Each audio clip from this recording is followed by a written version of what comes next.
Picture this, you hop into a taxi in Rome, full of confidence, and you ask, Vatican, please. And 20 minutes later, you find yourself standing in front of St. Peter's Square, nowhere near the entrance that you actually need. If you got your time ticket, congratulations. You're 9 race with the clocks, dodging crowds, and sweating through your shirt before you even see a fresco. Being sweaty is not fashionable, but neither is standing in the wrong line for 45 minutes. And with the Jubilee crowds, it's going to be biblical. Bella raga, I'm Manuel and I basically live inside the Vatican, and I'm making this video so that you can love this place as much as I do, but without the rookie mistakes. So even if you've been here before, give me a few minutes. I'll make sure you do it right. Here's what we'll cover.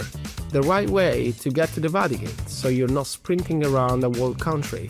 What's actually inside and what's not. How to structure your day for a great experience. What you can't miss once you're in. And some insider tips that save your sanity, real cool facts about Vatican City. My name is Manuel, I work for the tour guide, and this is how to visit the Vatican in 2025.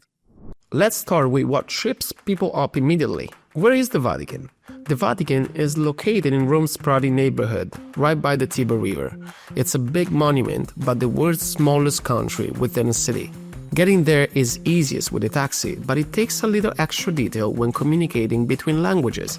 If you're visiting the Vatican museums, tell your cab driver Musei Vaticani or Vatican Museums. If you just say the Vatican, there's a good chance you'll end up in St. Peter's Square, which is great if you want to see the Basilica, but absolutely not helpful if your time ticket is for the museums. That's a 15-20 minute walk around 1/4 of the way around this sovereign country. And yes, we watched people miss their entry times doing the exact thing.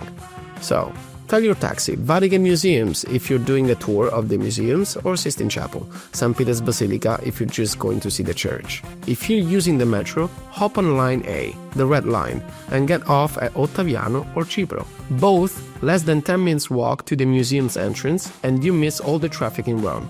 If you won't have self-service in Italy, plug Caffè Vaticano into your map app of choice and hit go while you're on Wi-Fi. The GPS will continue to work even if you're not using data. Buses work too, but they're chaotic and slower. If you're already stressed, don't make it worse. If you didn't know, the Vatican has two main attractions, St. Peter's Basilica and the Vatican Museums. And for most visitors, they still have completely separate entrances. But here's the good news. In 2025, the direct passage from the Sistine Chapel into the Basilica is open, but only for guided tours. That means, if you go with a guided tour, like ours, you'll not only save yourself 30 to 40 minutes walk, but a second security line which will be longer in 2025 than even before. If you didn't book a guided tour, you have to exit the Sistine Chapel, walk all the way around the walls, and go back through security. Now with even longer wait times than in previous years. If you're on a guided tour, your guide will lead you straight from the Sistine Chapel into the Basilica. It's faster, easier, and more enjoyable. In 2025, booking a guided tour is absolutely worth it. It saves time, steps, and a second line. This might feel like a lot, but no need to memorize it. We'll let it all out in the guidebook below. Our new St. Peter's Basilica Express tour uses a much faster entrance than general admission. On most days, the line stretches all the way to Castel Sant'Angelo. That's longer than 10 football fields. The Vatican literally re-engineered parts of the city to handle the crowds. Booking your tours in advance won't magically make it empty, but it will make it a lot better. By the way, I really like making these videos. Do me a favor and like, subscribe, and click the bell if you want to see more of me on the channel. A comment and share go a long way too. Before you step into the Vatican Museums or St. Peter's Basilica, here's what you need to know, because nothing ruins your visit faster than getting turned away at the door. Let's talk logistics. In 2025, doing the Vatican right means booking a tour. There's no getting around it. Between new rules, Jubilee traffic, and massive crowds, winging it just isn't worth it. Start with the Vatican Museums. Our privileged entrance Vatican tour with Sistine Chapel offers multiple start times, but go early if you can. It's quieter, calmer, and the Sistine Chapel is far more powerful when you're not shoulder to shoulder with 100 strangers. This tour also includes direct access to St. Peter's Basilica through the Scala Reggia, a reserved passage you can only use on a guided tour. Unless your Vatican tour already includes Basilica access, give yourself at least 45 minutes between tours and book our St. Peter's Basilica Express tour with Papal Crypts.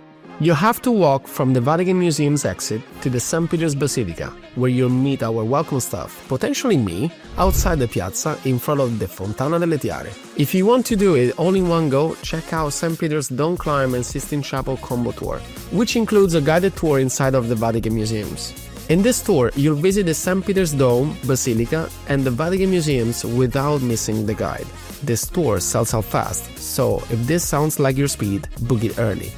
Hands down, the best way to experience the Vatican in 2025 is by booking something next level, like our exclusive Sistine Chapel After Hours small group tour. We sell this tour privately for tens of thousands of dollars. Now you can buy it for a few $100s on select dates.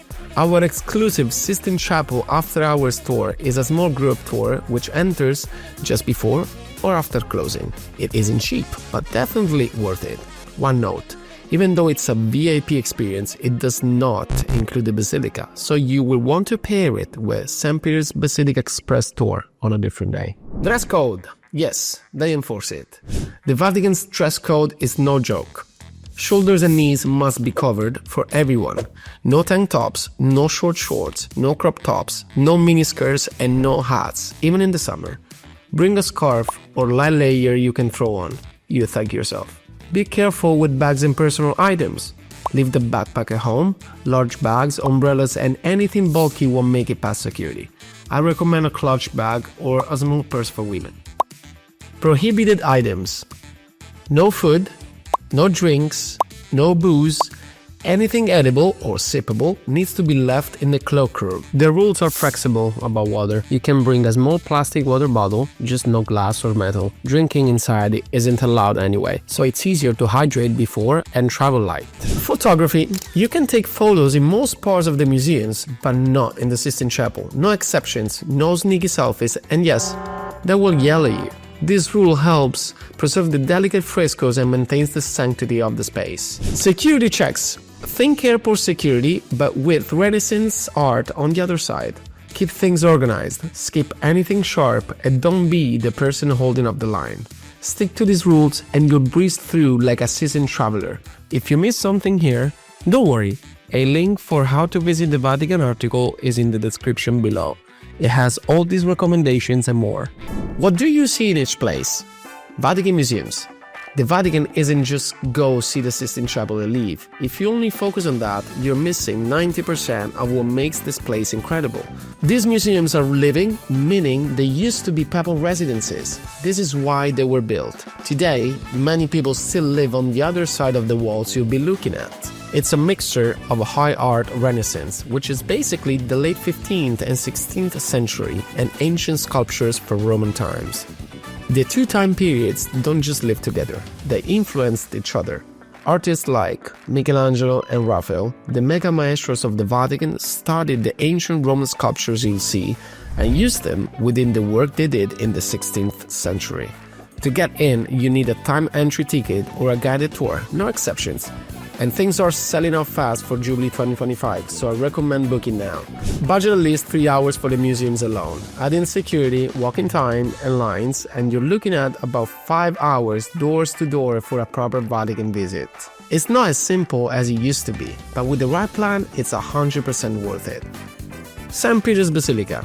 This is the largest church in the world and free to enter, but here's the catch. They've added a reservation fee in 2025 if you want to skip the main line. And yes, you want to skip the main line.